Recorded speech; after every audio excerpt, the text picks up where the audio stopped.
Hello, my name is Father Gregory Pine, and I'm a Dominican friar of the province of St. Joseph and an assistant director at the Thomistic Institute, and delighted to be with you for this most recent installment of Off-Campus Conversations, where we try to follow up with a Thomistic Institute speaker and kind of chase down some of the insights from a lecture, whether on campus or in the setting of a conference or a retreat. So for this installment, very delighted to be joined by Professor John Buttaci. Thanks so much for joining us.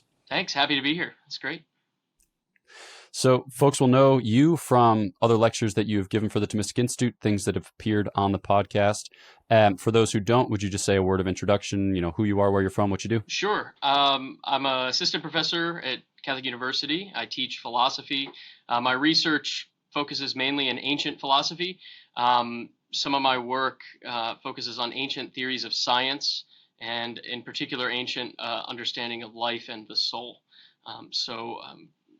That's where I did my graduate work at the University of Pittsburgh, trying to look at Aristotle in particular, but also more widely ways that ancient thinkers approach these scientific questions. Okay. With whom did you study at the University of Pittsburgh? So I studied with John McDowell and Jim Lennox. Jim Lennox is known for his work in Aristotle, in particular Aristotle's biology, but also his work in Darwin. And so he's one of these rare figures who is able to have expertise in two different fields, and so he's able to see more. So I was really happy to study with him, especially in connection with some of the questions we'll be talking about today. That's awesome. Yeah, I don't know the philosophical world well at all, but I'm good friends with Father Bonaventure Chapman, your colleague, who has great esteem for many philosophers at University of Pittsburgh, and the way he describes it, it's like, one of these last places where there's a kind of coherent school, or maybe schools, depending on whether you do more ancient medieval things or more modern contemporary things. So, yeah, I was really happy to be there. And one of my colleagues here in the School of Philosophy at Catholic U was also in the program with me. So the School of Philosophy at CUA now has two Pitt grads, and Father Bonaventure, I think, will be joining us too. So we have a lot of Pitt fanboys here in the School of Philosophy. Yeah, actually, apropos of the School of Philosophy at Catholic University, I guess I take it for granted that it has a sterling reputation, that it's a powerhouse of instruction and of research, but I don't know how widely that's known. So I try to plug the Catholic University of America at every opportunity. But would you just say a word about your school? Sure. We're the country's only Catholic school of philosophy. We're our own school, and we are an ecclesiastical school, which means that we confer not only civil degrees like a bachelor's of arts or something, but we also confer ecclesiastical degrees, which are conferred in the name of the church. So we have a number of priests and religious or seminarians that come through our program pursuing these ecclesiastical degrees, but we also have lay students that are committed to a Catholic intellectual worldview. And so that's the distinctive flavor of our school in terms of kind of institutional commitment. We're authorized to teach philosophy in the name of the church. But it's a weird thing to teach philosophy in the name of the church, because philosophy is not supposed to rely upon the revealed truths or revealed deposit. And so it's interesting to engage in a philosophical inquiry with colleagues and with students from a shared set of commitments without appealing to those commitments in the philosophical arguments we're pursuing. I would say that a distinctive part of what we do in the way that we pursue that work is through the history of philosophy. So one of the hallmarks of the School of Philosophy is its dedication and its focus on the history of philosophy, and not just medieval philosophy, though that is one of our strong suits. We also have scholars of Kant and German idealism, and ancient scholars of Plato and Aristotle, and so there's a broad range of expertise in the history of philosophy. And I would say that when it comes to scholarship, that's what defines the mission of our school. Boom. Yeah, and there's something that I guess I have observed, I don't know, in living across the street from Catholic University for some time, is that there's a kind of like cross-generational coherence to it as well. Like you have various ways of coming together as colleagues which communicates a common vision of philosophy and its pursuits. And you're able to transmit that, it seems, from generation to generation. So they're, a kind of estimable old guard, with Fathers Sokolowski and Whipple. And there's, kind of like young scholars who have been hired in the last 3 to 5 years, but there's a common life, it seems, and a kind of common vision, which is edifying. Yeah, and it's rare. I mean, the fact that, well, I'm lucky because they like to say that the School of Philosophy, the lingua franca of the School of Philosophy is Aristotle, that everybody's got some broad familiarity with Aristotle. Even those who don't work principally on Aristotle, they can trade in Aristotelian terms and concepts. And so I'm lucky because my research is in the area which is core to that shared vision and shared language. But that doesn't mean everybody's an Aristotelian. It just means that there's a kind of common vision. And I think Father Whipple and Father Sokolowski were a big part of that that vision. Every place has its own distinctive flavor and distinctive language and culture, but not every place has the kind of coherence that we have. And so it's a really fine thing and a really special thing that we have here at the School of Philosophy. And we're always looking for students that are wanting to study engineering or business or whatever, to go on to their career, but then to tack on a philosophy as second major or minor. We're always eager to have students that come to Catholic University or consider Catholic University to take advantage of what we have here, because I think it's really special. Yeah, no, for sure. Okay, well then with that, let's turn to the subject matter of a lecture that you gave at Indiana University in Bloomington, specifically one about the soul. So touching on the heart of your doctoral kind of research project and also subsequent, publication efforts.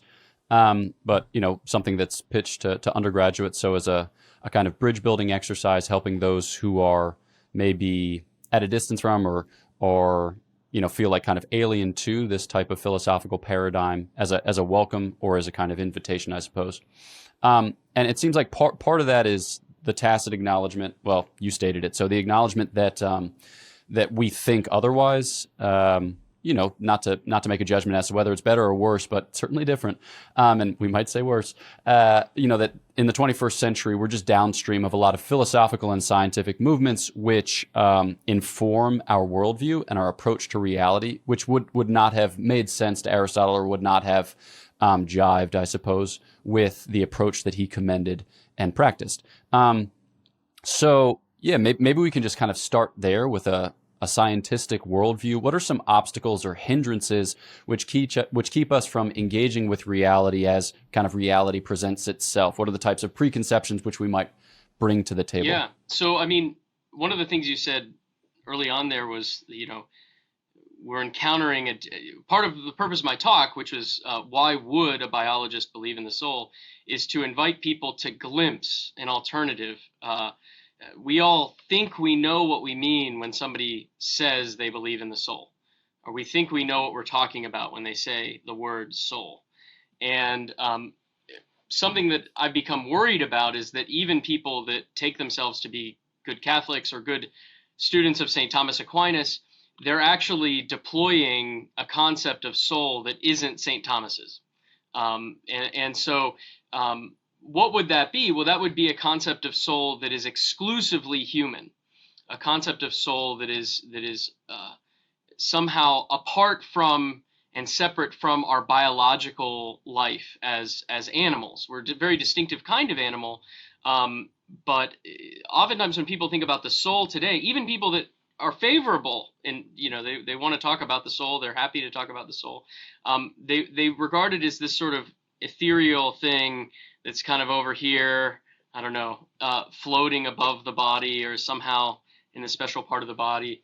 And I think that that's a tempting view for a number of reasons, but it's not Thomas's view, and it certainly wasn't Aristotle's view. And so part of what I was trying to do in the talk is to invite those that want to understand St. Thomas a little better into a worldview or a concept of the soul that is a principle of life as such. And so one of the advantages to that way of thinking about life is that there's no gap between the intellectual operations of a human being and of a human soul and the more animal operations, more organic, we might say, operations of the body. And so there's a kind of continuity between having a thought that provokes anger and then having something happen to my heart where my heart rate goes up, right? But if you think of the soul as something that's distinctively human and then you're going to have a different conception of what's going on with the heart or what's going on with the bodily organs. And so the way the talk is presented is not as a positive argument in favor of this alternative worldview. It's simply a sketching of that alternative worldview, because I think we've become so lost to it, or it's become so lost to us, that even those who are trying to pursue a view of a faithful reading of St. Thomas, don't realize that they're deploying an alien notion of soul in doing so. So that's one kind of purpose, and the obstacle for that audience of the talk, or that purpose of the talk, is that we're deploying a concept of soul that we don't realize isn't Thomas's, or isn't the sort of thing that Thomas would have endorsed. So there's a kind of implicit or hidden obstacle, right? We're blind to our own assumptions. But there's another group of people that I think are interested in this kind of talk, and that's those who are engaged in biological inquiry, and they might have found themselves dissatisfied with some of the ways that biological inquiry is pursued in certain schools or certain labs. And that's a view that zeroes in on a really narrow organic process, or really narrow organic part, maybe even a single hormone or a single enzyme or a single protein. And they'll do really important work, and they'll discover really interesting things about that tiny little aspect of our animal life. This usually happens in medicine, but also biologists more generally will do this research in animals other than human beings. And then they won't ask the next question, which is, how does that fit in with this other organic process that this other team of researchers are doing over here? And I think a really interesting example of this kind of growing awareness, that this kind of hyper specialization in biological research,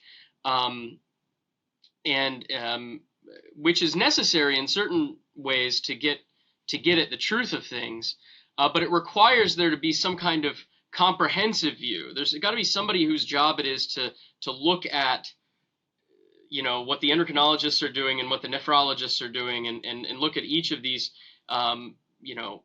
clusters of medical journals, for example, and to ask, well, what if that study has something to do with this phenomenon over here? And a really interesting case study where this is happening is in genetics. And that's where we thought for a long time that when we discovered DNA, that it was a simple blueprint, that it was a straightforward blueprint, that you either had a gene or you didn't. And the mere presence of a gene in the genetic code would determine something, that it would be a straightforward, if it's present, then you have this expression. And in the last 20 years or so, the genetics research has changed into a more holistic understanding, because we're realizing that gene expression is what's really matters. It's not whether the gene is present, but whether the gene gets turned on, if you like. And the factors that go into genes being expressed or genes being activated could be environmental factors, they can be behavioral factors, they can be all kind of chemical factors, right? Presence or absence of certain nutrients.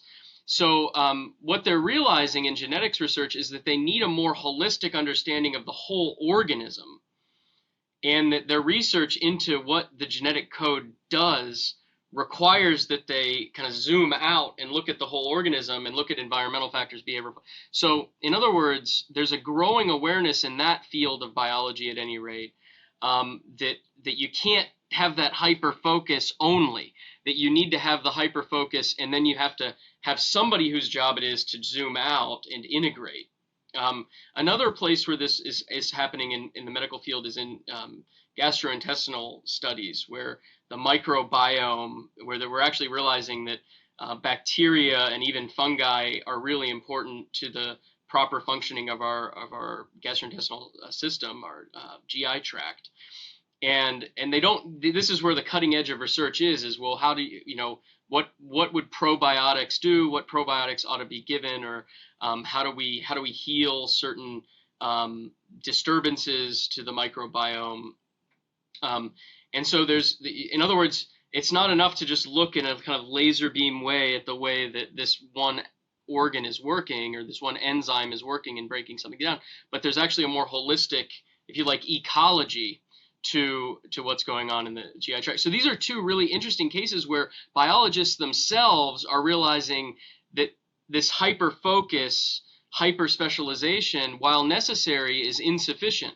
And the people that regarded it as sufficient, that's a kind of obstacle to a proper understanding of a living organism. So that's a kind of second audience for my talk. It says, well, maybe if we glimpse how other biologists in a different era thought about living things, maybe they'll give us the conceptual resources to understand better what modern biologists are reaching for, where the kind of realizations we're coming to. Okay, then maybe to proceed along the lines of a kind of Aristotelian philosophical anthropology, I think one of the obstacles that people encounter when they are presented with this type of approach is they make the assumption that it's a faith claim, that you're positing into the void some disembodied spirit and conjoining that to the very obvious biological apparatus. And you're doing that because you're afraid of going to hell or whatever it is, so people have their reasons. But I think that, when you follow Aristotle, the approach, you might call it inductive, you might call it experiential, you might call it any number of things according to a modern kind of scientific paradigm. But how does Aristotle reason to the existence of the soul? Is it preconceived? Is it pre-assumed? Or is there a process of discovery? No, that's a great question. You use the word induction, I think, or empiricism, and this is one of those things that the Pitt school philosophy that we were talking about at the beginning has a lot to say about these two words are dangerous words. So I'll just say, depending on what one means by inductivism or empiricism, I think it's right to attribute that to Aristotle. I mean, empiricism, that comes from the Greek word for experience, empiria, and Aristotle certainly emphasizes the need for experience. And so just to say a word about that, Aristotle criticizes the biologists who sort of reason their way from the clouds, and then they come down and say, so this is why that bird has that color feather. So they start with the stars and then reason down in a really strange way. Sometimes those arguments are mathematical and they seem really unfamiliar to us. But Aristotle will go watch the bird and watch its life cycle and watch how it interacts with others of its same species and others of different species, how it interacts with the trees and so on. So in that respect, Aristotle is his approach to biology, his approach to the study of life is empirical. And he famously says that he doesn't understand how bees reproduce. He's puzzled by the reproduction of the bee because he doesn't understand how one of the bees becomes selected as the king bee. And of course, for him, he calls it the king bee, but we know it's a female. So he says, but since we have no data, we should withhold judgment, and maybe somebody will come along with more data. So just as a first principle, Aristotle's approach is informed by the phenomena, the appearances, the facts on the ground, if you like. So how does that influence his view of the soul? Well, that's interesting. I think what he does is he goes out in the world and he looks at the way things operate, and he sees a network of living things. He's got a very ecological view of how things work together, symbiotic relationships and things like this he's very aware of. And when he watches the life cycle of things, he notices there's a unity of the changes, both the changes and activities that something experiences, like a tree suffering the force of the wind or what have you, and how it might have ways, certain trees might have ways to retain its leaves in the face of the wind in certain seasons and to shed its leaves in the face of the wind in other seasons. But then he's very interested in the ways that things change and under its own power, change in a more active way, like when a dog goes out and attacks a squirrel, right? Moves from here to there and gets really agitated and really active. And when he's watching all of these life activities on this range of activity and passivity, I think he's saying there's a unity there. There's something, there's one identity, there's one thing there that is doing and suffering all these things. And so I think he's just committed to saying that there's got to be a principle which is doing the unifying of that thing's activities. And I think that that's a principle of his just basic worldview, right? He believes that not just about living things, but about everything in nature, that every natural thing, every natural substance has a internal principle of motion and rest, of change, in other words. And so because he has that commitment, that worldview, when he goes out and looks at the world and he's faced with all this phenomena and all these different appearances and different data points, he wants to see those living things as unified and as somehow different from things that aren't unified, right? And so soul is just the word he gives to that unifying principle. Now, how is that going to be different from modern biologists? Well, frankly, I don't know. I think some biologists are going to say, well, that's exactly what I do. And I think there's some biologists who are doing work. Jim Lennox is somebody that studies these biologists and talks to them and works with them. Some of whom have been his students. And they're looking at ecological systems and at organisms in a more holistic way. And so when an Aristotelian describes what Aristotle calls soul, they say, right, soul is kind of a weird word for that, but sure, I agree with everything Aristotle's saying there. That wasn't always true, and it still isn't true for every biologist, but I think that there are some biologists that are willing to sign on to that. Now, you asked about philosophical anthropology, which is the human being side, which is a sort of another step. But the Aristotelian, I think, starts with a certain worldview about how to understand nature, how to understand natural things, and then works up from there based on what he discovers in nature.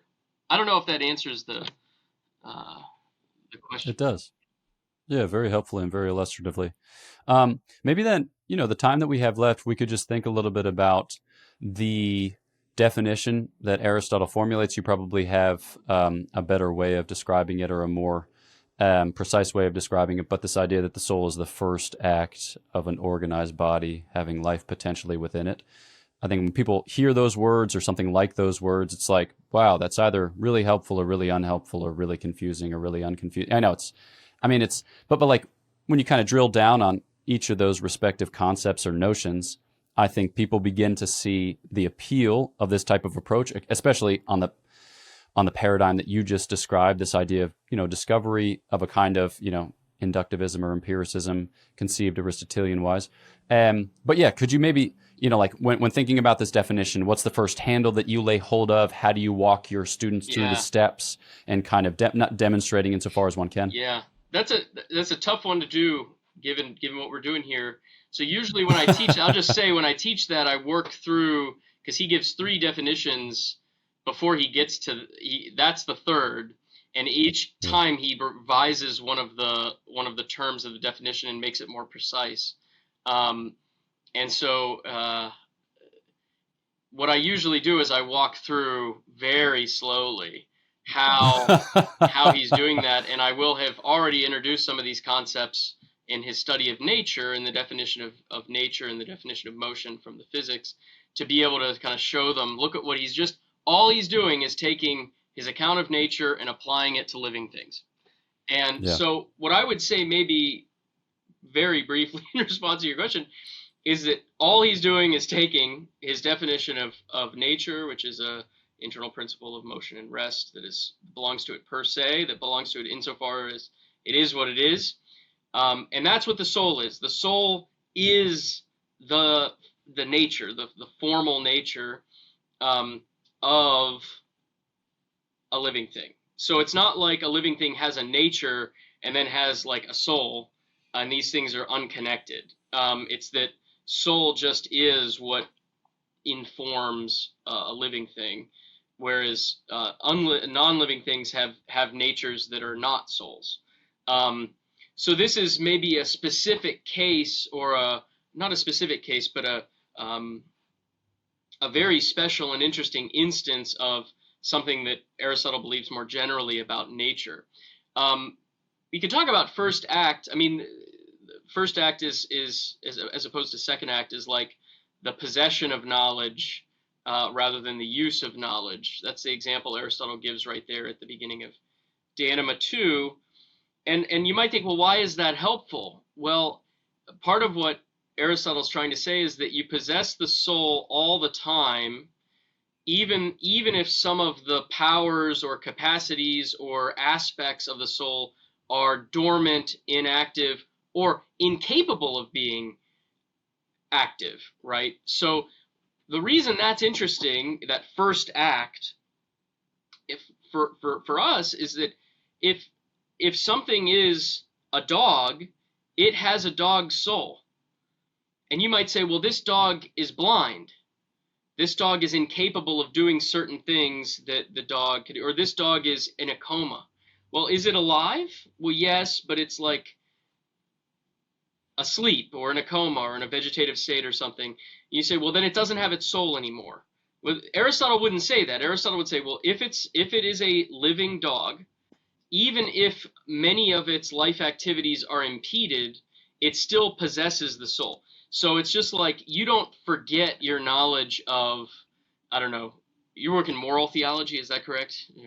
Principally. Dogmatic theology and moral theology. So you don't forget your knowledge of the virtue of prudence when you go to sleep. But when you're asleep, you're impeded from thinking about the virtue of prudence. And so what Aristotle's saying is, just because you're impeded because you're asleep from deploying that knowledge, it doesn't mean that you've lost the knowledge. So by analogy with the soul, even when a certain organism is impeded in its life activities, it doesn't lose the principle of those life activities. It still retains it. So that can be interesting, and you might wonder about how that might apply in certain bioethical cases, actually. If you have this more Aristotelian conception of the soul, and then you carry that over into your anthropology, or the study of the human, distinctively human, then anything that is a human being that is alive has a human soul. Even if certain life activities are impeded due to disability or illness,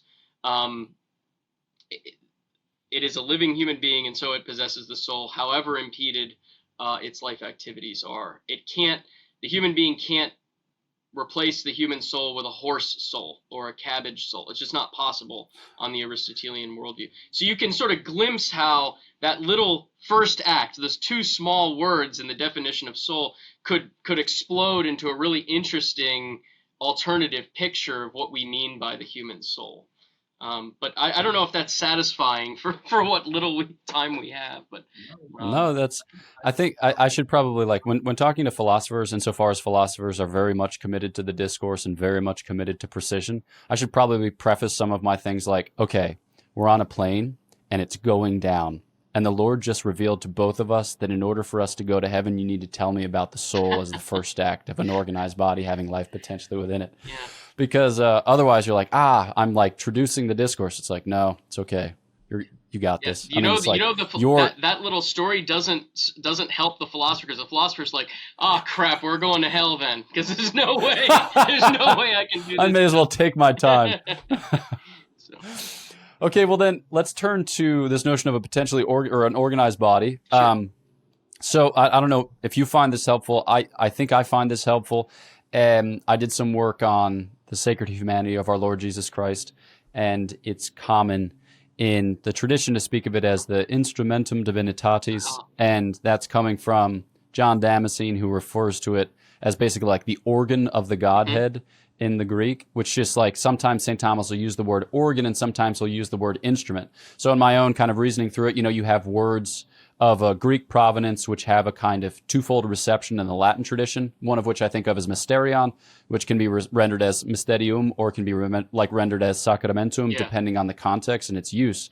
So like when we talk about the soul acting through powers, or we talk about the soul in crass language interfacing with an organized body, like what's the operative sense there? What are we to glean from Yeah. that? So it's funny. I don't know if this is a Thomist slogan, the organized body, but I often in my world of ancient philosophy, it'd be say organic body. But I Oh, find nice. Okay. organic to be totally obscure. So I like organized.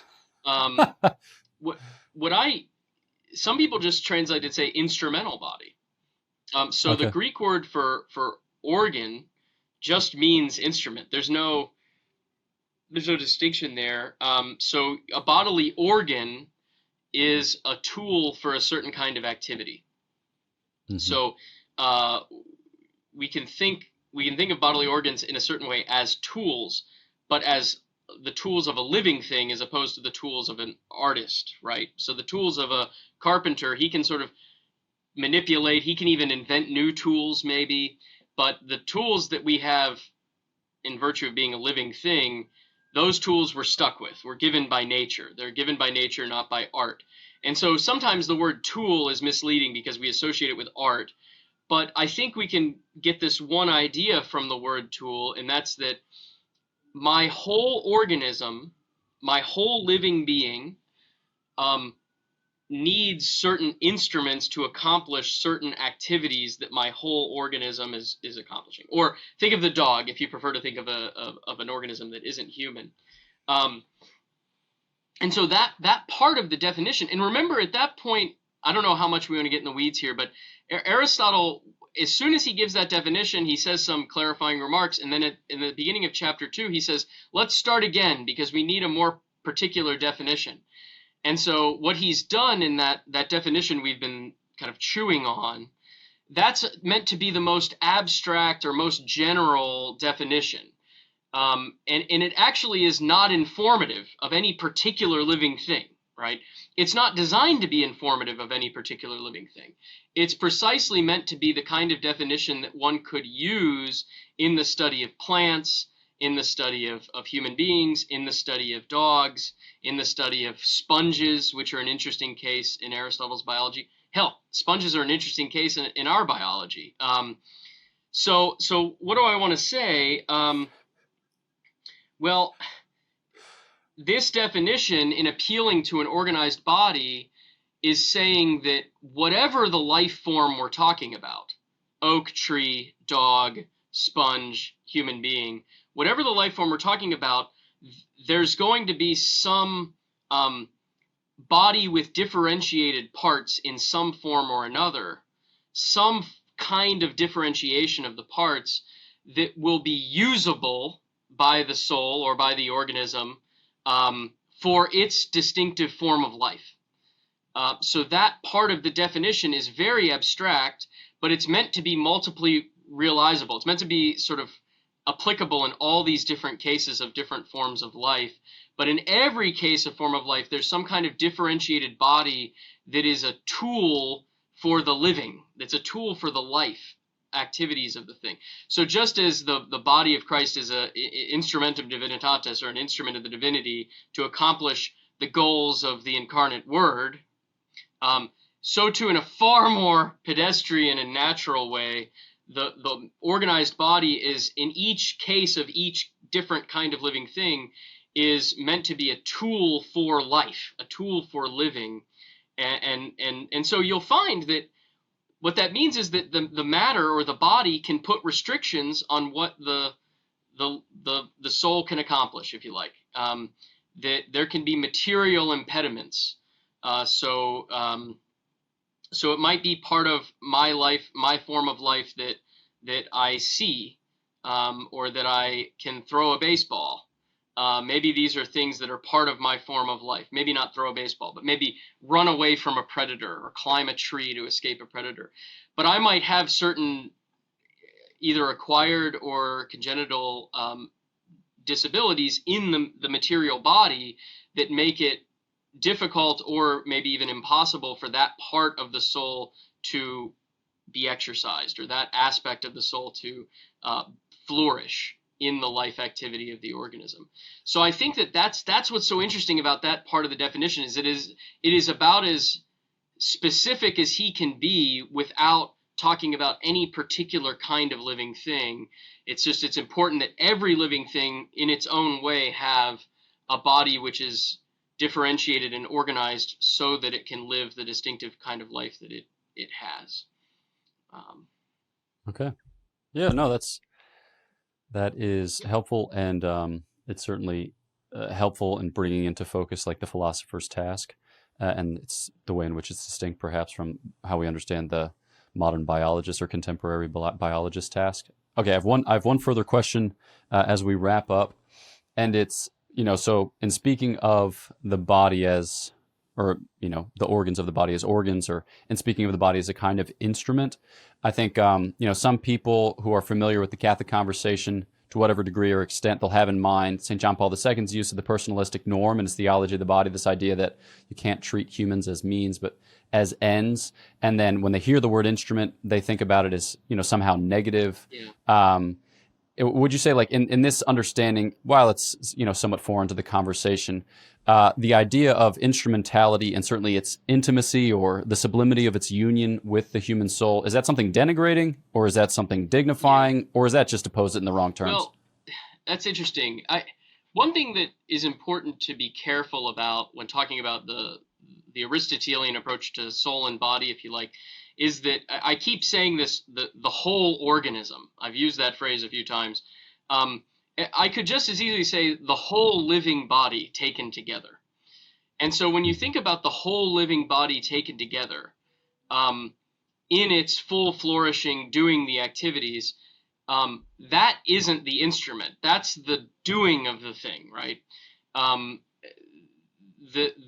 When you regard the body merely as a material part, or some part of the body as a material part, like the liver, for example, I think what you gain by thinking of it as an instrument is that you see that it's serving some larger, more integrated, holistic purpose. And so when we use the language of instrument, that's to understand some higher purpose or higher goal of the living thing. And so when I talk about the whole organism, that's the higher goal. The life and flourishing of the whole organism, that is the higher goal in the case of a dog, or in the case of any other living thing. Human beings are interesting for a number of reasons.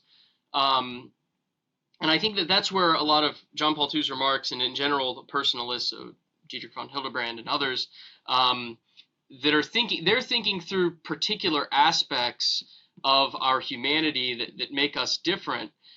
But I would say that thinking about parts or aspects of our humanity as parts that are supposed to serve an integrated humanity, that serve the life and flourishing of the person, I think that's wholesome. I think that's a good thing, that understanding a certain subordination of goods and desires and parts and aspects of human life that are ordered toward the life and flourishing of the whole person, taken as an integrated whole, and the relationships that person engages. That's a really important part of the story when it comes to humans and comes to the personalist tradition.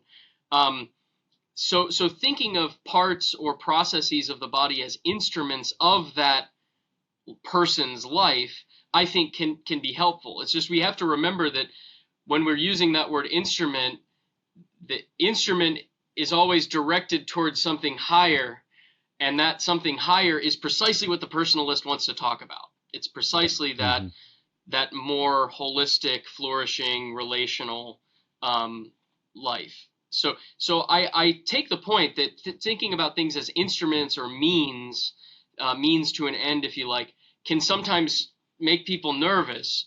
But there's an acceptable way to speak about those things, so long as we have the right end in view, as long as our means end relations are ordered correctly. And I think that that's precisely what John Paul II is trying to do in the Theology of the Body and in other works. Great. All right. Well, I appreciate the conversation. Sure. Thanks so much for taking the great. time. Yeah, for folks who want to follow up on these particular themes or would like to follow up with you on matters, pertinent to this subject, can you direct them to any resources? I would say, it's a good question. I'm a big fan of primary texts. And yeah. I think if you read the Summa, which has a theological, not a philosophical frame, but if you read the Treatise on Man, as it was called once upon a time, which starts at question 75 of the first part of the Summa, if you read that patiently, and if you read that thinking that the basic concept of soul that Aquinas has in mind here is that of a living thing in general, so that dogs have souls, oak trees have souls, and so on. If you come to that text with that worldview, that concept of soul, it reads very differently. If you come at that text with what we usually in day-to-day discourse mean by soul, there's going to be a ton of that treatise that will be unreadable, that will be utterly inscrutable. Why is he talking about brute animals, right? So I think I would encourage the brave soul to try to tackle that, but with this reorientation in hand. And I also I know that the Thomistic Institute has these reading groups, right? I don't know how open those are to people, if they're specific to specific chapters or if they're things that people sign up for. But I find that this is more of a personalist point, but doing these kind of inquiries and these kind of studies in conversation with others, I think that's how we're supposed to engage in these philosophical and theological reflections, is in conversation with others. So I think finding somebody to work through these texts with, I think, is really indispensable. I mean, it's a key part of how we can flourish as human beings. Yeah. And for me, like reading the De Anima for the first time closely and the Treatise on Man for the first time closely was with another, product of the Catholic University of America, Professor Brian Carl, who teaches at the University of St. Thomas in Houston. And it was just like, the patience with which he read and he commented was, just an exercise in aided discovery. I mean, it was teaching as it ought to be. Mm-hmm. And I think that, especially in the 21st century, when a lot of instruction is like, all right, I need to hold the attention of my audience. So now I'll like blow something up over here and draw with colorful, markers over here, all of which, whatever, it's in service of the discourse. But just to say, like, I commend the discourse to you by the love with which I read. It's like, hey, cheers to that. Good. Okay, great. Well, thanks so much. And turning now to you, the Thomistic Institute listener, thanks so much for having tuned into this episode of Off-Campus Conversations. They are due to be out every 2 weeks, insofar as I prove myself constant or our editors prove themselves the same. So that's all we have for you. I look forward to chatting with you at the next opportunity. Know of our prayers for you. Please pray for us, and we'll catch you next time on the Thomistic Institute podcast.